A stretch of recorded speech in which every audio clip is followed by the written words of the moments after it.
Hey everybody, it's Kevin Duffy of the Boston Herald, joined by Karen Guregian, Patriots beat columnist, down at Gillette Stadium for a divisional round matchup between the Pats and the Chargers. We're days away from, I think it's probably the toughest opponent that they could have drawn in that round. And we'll look at the three keys to the game here, starting with the Patriots run game, which we've really harped on this the last couple of months because as Tom Brady's kind of had an up and down season, as he's had receivers in and out of the lineup, they've had to really rely on the running game.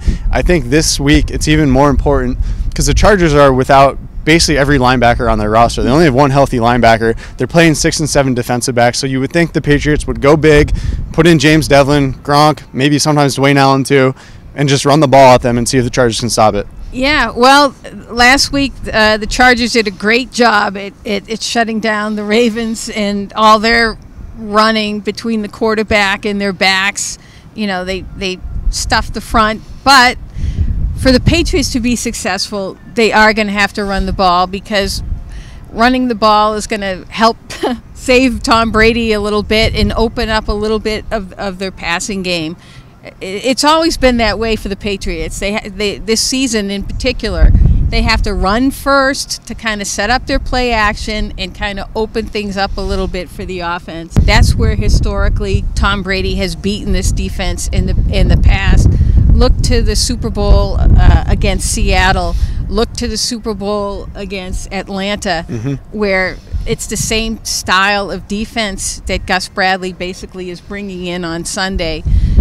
It took Brady a little while to get adjusted, but ultimately he was the MVP of both of those Super Bowls playing against this exact style of defense. Even though James White got robbed, right? He should have been MVP, right? James White, 14 catches against the Falcons. Again, he's going to hit him in those exact same spots to beat this defense. White and Burkhead, they played the Chargers last year. White and Burkhead combined for 12 catches for 158 yards. So I'm sure the Chargers know that's coming.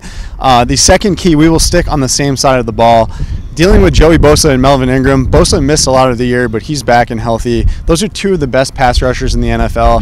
And the Pats have fared pretty well when they've had to face guys like J.J. Watt and Clowney and those types. But it's been a while, I think, since they've played a duo quite as strong as this.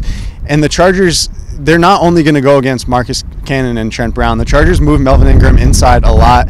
They try to find matchups on guards and on centers on passing situations. And he really, if you just watch that Ravens game, he had 2 sacks and a fumble recovery, and a lot of it was done on the interior of the line. Yeah, this team doesn't blitz. They don't have to blitz. They have a 4-man front, and those guys get after it and get to the quarterback. And, you know, the Patriots tend to have problems with 4-man fronts that basically allow them to have all their, other players in coverage.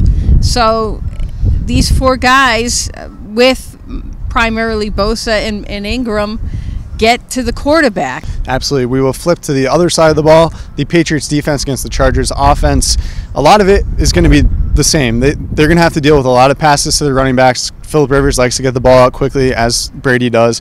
But when you look at the receivers against the Patriots defensive backs, they're loaded. That's where it's most interesting, I think, because there's no clear... Look, Keenan Allen, Bill Belichick said at his press conference, Keenan Allen's one of the best receivers in the NFL, but he's really a possession guy. He plays in the slot a good amount. You would think that Stephon Gilmore on Allen is the obvious matchup, but they also have Mike Williams, who's emerged 6'4", 220, big play guy, and they also have Tyrell Williams, another 6'4" receiver who's had an 1,000-yard season, I believe, as recently as last year. So they've got 3 tall, very good receivers, and I don't know how the Patriots want to configure the matchups in the secondary. Yeah, well, obviously we know Gilmore is Gilmore, and whoever he takes, you're going to expect him to shut down or be pretty close to shutting down whoever that is. And we're guessing it'll be Keenan Allen.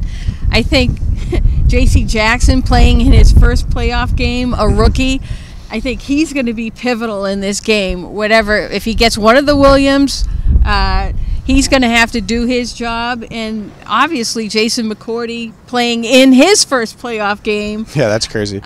Which is crazy.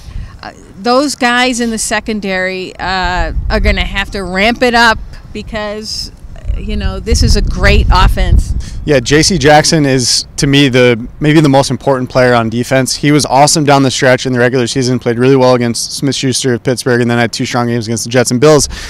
But this is the playoffs, and he has a tendency to be a little physical, and I could see Rivers trying to test him early, see if they can draw a couple pass interference flags, or just simply hit a big play to Mike Williams down the field if it is Jackson on Mike Williams.